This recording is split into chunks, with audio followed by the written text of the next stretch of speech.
네, 글로벌 마켓뷰입니다. 명민준 그리고 권예림 외신캐스터와 이야기 나누겠습니다. 자, 명민준 캐스터, 미국 증시 일단 상승하면서 마무리를 지었습니다. 지금 우크라이나와 그리스를 두고 회의가 열렸는데 지금까지 나온 내용도 정리를 해주시죠.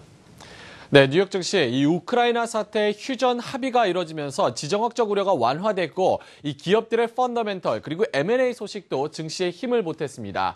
그리스 같은 경우는 유로그룹과 합의는 무산이 됐지만 16일에 다시 한번 기대해보자라는 긍정적인 분위기가 퍼지면서 오늘 증시 상승세로 마감했습니다.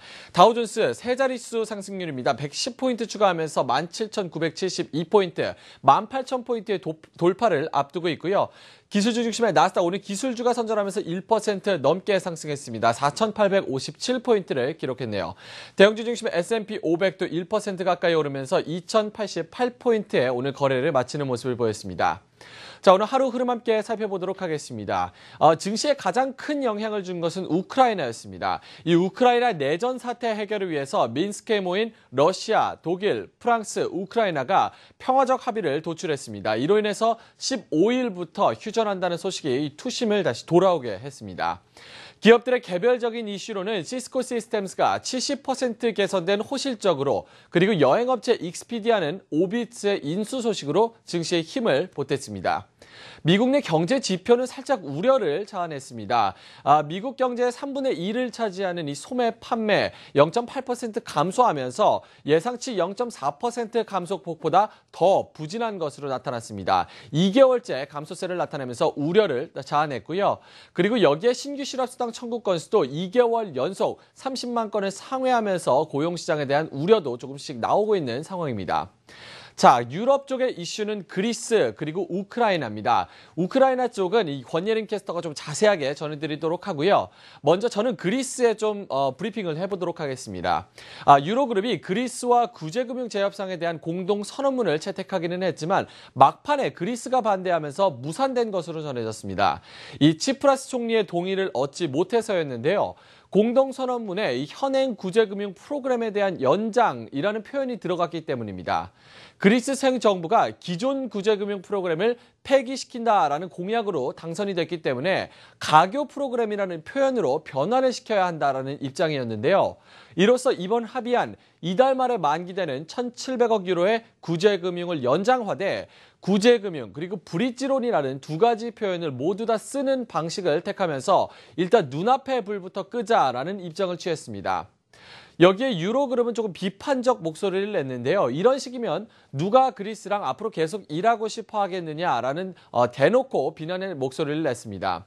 하지만 16일에 디테일에 대한 기대감이 높아졌는데요. 이 블룸버그 통신은 그리스와 독일 양쪽 정부가 합의를 위해서 열심히 노력할 의향이 있다라면서 긍정적인 입장을 비춘 것에 대해서 조금 보도를 하면서 조금 앞으로 기대감을 가져보자라는 기사를 냈습니다.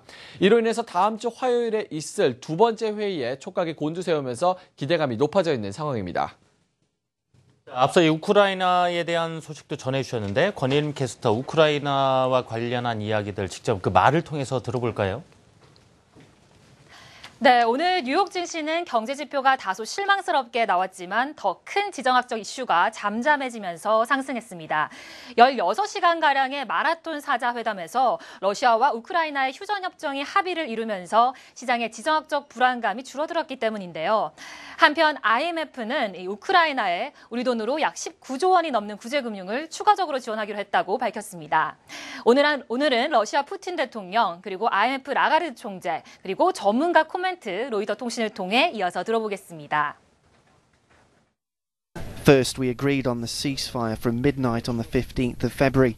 Second, the position that I consider to be extremely important is the removal of heavy weapons from the line of confrontation for the Ukrainian forces. All that package over a period of 4 years is in the range of $40 billion.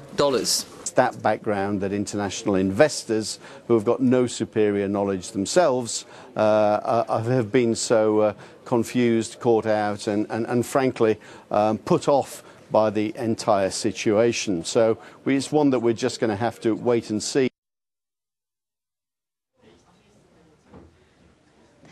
네, 이러한 합의 소식에 독일 닥스 지수는 1% 넘게 오르는 등 유럽 시장도 함께 화답했습니다. 하지만 로이터 통신에서는 우크라이나 이슈가 시장을 계속 불안하게 하고 있는 가운데 오늘 휴전 합의 소식에 시장의 우려가 완전히 해소됐다고 말하기는 이르다는 입장 보였는데요. 현 시점에서 무조건 환호하기보다는 시장을 침착하게 관망할 필요가 있다고 덧붙였습니다. 네, 잘 들었습니다. 자, 명민준 캐스터, 나머지 시장 상황 파악해 볼까요? 네, S&P 500 섹터별 흐름도 체크를 해봐야겠죠. 오늘 기술주가 1.3% 넘게 오르는 모습이었습니다. 애플이 1% 넘게 상승했고요. 큰 비중을 차지하는 시스코 시스템즈가 호실적으로 10% 가까이 오르면서 기술주의 선전을 이끌었습니다. 오늘 WTI가 4%대 상승 마감하면서 자재주가 1.7% 가장 큰 탄력을 받았고요. 에너지주 또한 1.3% 상승권에서 마감했습니다. 반대로 이 경기방어주 유틸리티주 0.4% 오늘도 하락하면서 이틀째 하락세를 보였습니다. 자, 유럽 시장으로 넘어가 보도록 하겠습니다. 유럽 시장에서는 이 우크라이나 동부 지역 분쟁 사태와 관련해서 평화적인 합의가 도출했다는 점 증시에 힘이 됐습니다. 그리스 6%대 상승률을 보였고요. 독일과 프랑스는 1%대 나란히 상승하는 모습을 보였습니다. 남부 유럽은 조금 더 강한 흐름이었습니다. 스페인과 이탈리아 1.8%에서 2%대 상승하면서 마감하는 모습을 보였습니다. 자, 상품시장으로 넘어가 보도록 하겠습니다. 상품시장에서 오늘 WTI 4.8%대 상승 마감하면서 다시 $50 선을 회복을 했습니다. 쉘의 CEO의 발언이 이 글로벌 기업들의 투자 감축으로 올해 원유 수요 성장률이 공급을 좀 앞지를 것으로 예상된다라는 의견에 조금 집중이 되면서 WTI가 4.8% 강세, 브렌트유도 4.3%로 상승하면서 마감했습니다.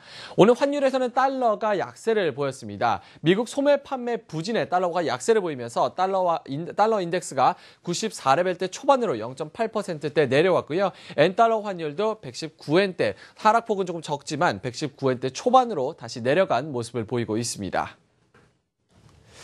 자, 시장의 반응들 SNS 통해서 확인해 볼까요? 스웨덴이 또 금리를 깜짝 인하했는데 권혜령 캐스터 전해주시죠. 네, 스웨덴이 간밤에 기준금리를 마이너스 0.1%로 인하했습니다. 이 외신에서는 스웨덴도 환율 전쟁에 뛰어들었다고 평가하고 있는데요. 마크 인베스트먼트의 악셀 마크 시장 전문가는 현재 저물가로 고생하고 있는 스웨덴 경제 해법으로 미니 QE가 나왔다는 의견 내놓았습니다. 또 악셀 마크는 환율 전쟁에 뛰어들 다음 주자에 이미 주시하고 있다고 말했는데요. 올해 들어서만 17개 국가가 금리 인하 카드를 꺼내들었기 때문입니다. 한편 소시에테 제너럴 키처키스 애널리스트는 오른쪽 화면에 보시면 100억 크로나를 받으면 매우 고맙겠지만 100억 크로나는 양적 완화 중에서도 가장 적은 규모일 뿐이라고 강조했습니다.